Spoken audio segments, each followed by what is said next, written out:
over the huge river are caused by long rainfall. For long rainfall, I mean a rainfall that lasts for maybe 10 days, or very short rainfall, like rainfall that lasts for a couple of hours. You can easily understand that over the Po River, a rainfall that lasts for a couple of hours doesn't do anything, doesn't impact at all. While the rainfall that lasts for 10 days, your experience suggests that when do you get a flood over the Po River? After a couple of weeks of rain. And then you start looking at the television and seeing that the Po River is raising after a couple of weeks of rain. And this is easily understandable. And you know, the reason is that it takes time for the water to travel along the Po River. So if it rains for 1 hour, basically this 1 hour rainfall gets spread over the time that it takes to travel downstream. And it takes about 7-10 days from the Alps, maybe less, maybe 5 days, from the Alps to get to the Adriatic Sea. If it rains for 1 hour, you understand that this 1 hour gets diluted over this long time. If it rains for a couple of weeks, it means that all this water that rained had the time to reach the closure of the catchment, and it still rains. So more water, more water. So you can easily understand. And therefore, now you need to consider a second physical fact. Is it more intense, the rain that lasts for a couple of weeks, or the rain that lasts 1 hour? Your intuition suggests that the very short rainfall is more violent. The rain that lasts for a couple of weeks is a rain that if you go out without the umbrella, you don't get wet in 1 minute. The rain that lasts maybe 15 minutes, 1 hour, if you don't get the umbrella, in a very short time you get completely wet. It's more intense. Therefore, potentially, the amount of water per unit time that gets to the river is much higher with a violent rainfall, and it's much higher with a short rainfall. So if the flood is caused by a short rainfall, it's much heavier. So the conclusion is the huge catchment gets a problem when the rain is long. But a long rain has a small intensity. And therefore, the contribution per unit area to the peak flow is low, because it was induced by a rain that has a small intensity. If you turn it to a very small catchment, then the peak flow, the flood, is originated by a short rainfall, because the travel time is short, but the short rainfall is violent. And therefore, you get a specific contribution that is much higher. So there are at least 2 reasons why with the small catchment, you have to be much more concerned by the specific contribution. It may happen that it happened several times in Italy, that very ridiculous catchments cause the deaths of a lot of people. And they are ridiculous if you look at them. They are so small. And if you go when it doesn't rain, you almost don't see any water into the river. They are ridiculous. You can't believe that in 1 day, within 15 minutes, a huge flood came and several people were killed. If you go in Tuscany, in the Upper Alps, there are catchments that in 1996 caused an heavy floods that killed a lot of people, destroyed completely some towns. You can't believe that. If you look at them now, you can just cross them by walking. You just make a long walk and you cross them. And that day, they destroyed a town. And this is because of the huge potential specific contribution. And when are they dangerous? When they are small, they are very steep, they are impervious, less permeable, and there are several people living close to the river. So when you see such a situation, you know, start looking around. Italy is, there are a lot of such situations, a lot of them. a lot of catchments that are potentially very dangerous. And again, you can understand that they are dangerous because the catchment is small, steep, and maybe that you don't see many forests, because the forest, the presence of a forest is a good, flood mitigation feature. If you see that they are arid, steep, and towns and people living close to the river, this is indication of dangerous place. And if you look around, you see many of them. Unfortunately, the problem is that it's not easy to solve this situation. So sometimes in Italy we get blamed because we get floods every year. The problem is not easy to solve it, because when people are living there, the only way to solve the problem is to move people.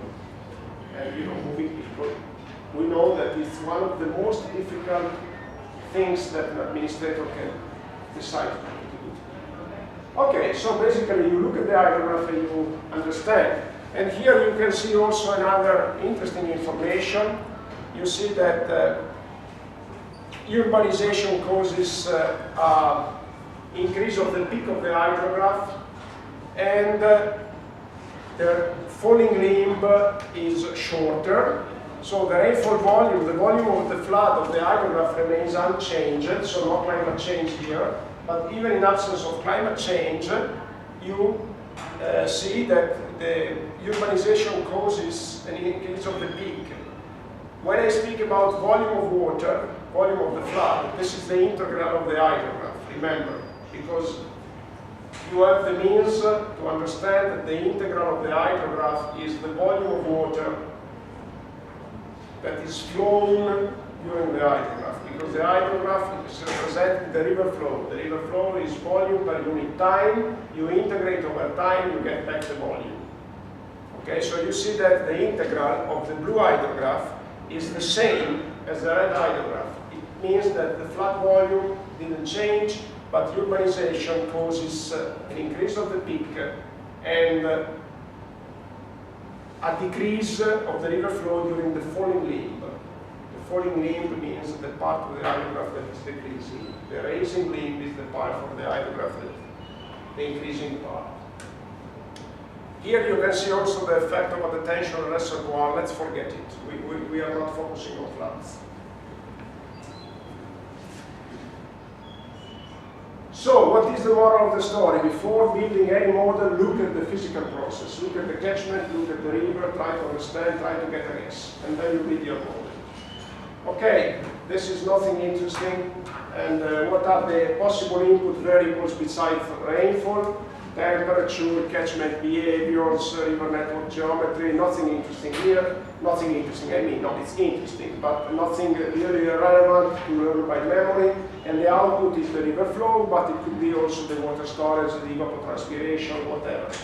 And basically we get design variables from here. This is the only thing that I want to highlight. This is important to know, because when we speak about mathematical models, sometimes it seems to us that we are losing the connection with the reality. It's not like that. The connection is there, because we have to get design variables. I already talked about lumped versus spatially distributed models. You know that. I already talked also about this classification, but I want to spend some more words. Basically, these are all possible classification of rainfall runoff models. So we already introduced lumped versus spatially distributed. Let me talk a little bit more about the second classification and also the other ones. The second says that models can be classified according to three categories: black box, conceptual, and physically based model. So black box models are empirical models. Black box means that you have this box, which is the model, and you don't look inside.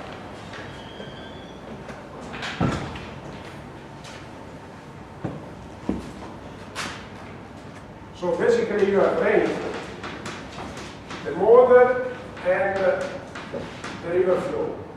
If you don't look inside, it's a black box model. I said that one possibility is writing the river flow as a linear function of rainfall Qt is equal to alpha times RT.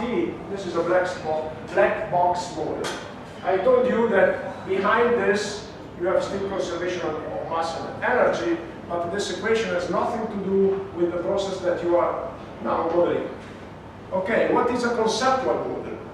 There are some models that are derived by introducing a conceptual representation of the catchment. Let me make you a very simple example.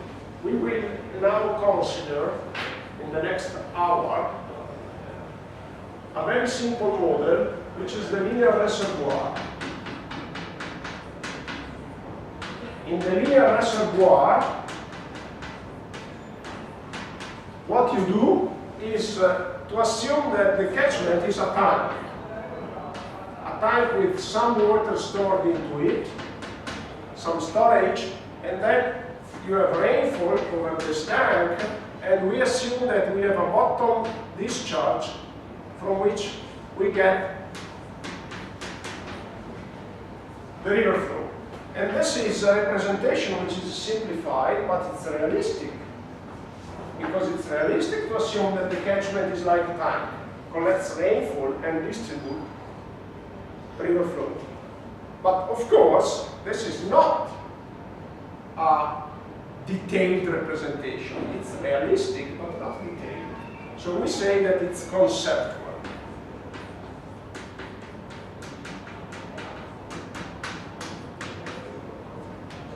Fine. Then we may move a further step forward. We may write the mass balance equation and the energy balance equation and the conservation of momentum, which means that we try to be more detailed, and this will be a physically based model. So this is the explanation of this classification: black box versus conceptual versus physically based. And you know, keep in mind that any classification is never rigid. You may have mixed. So I may have a model that is mixed between land and spatially distributed, because if I divide the catchment in very huge parts, this is a mix. And in this case, I may conceive a mix between conceptual and physically based model. But it's important to assess what are the solutions that are available. I finish with the classification and then we make fair.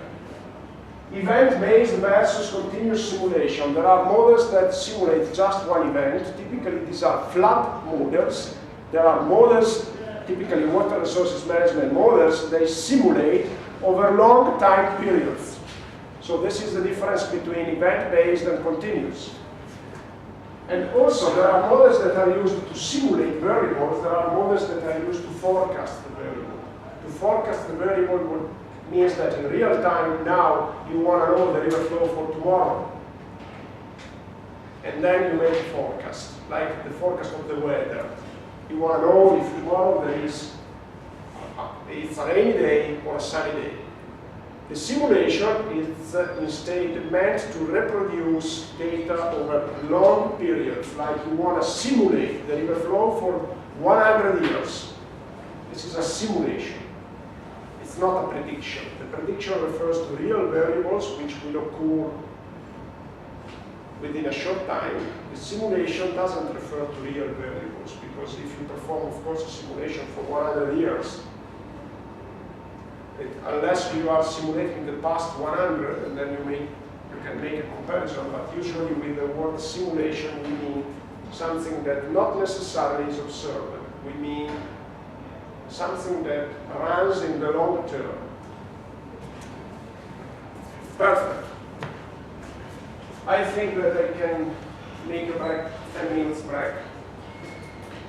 And if somebody remains here, I leave everything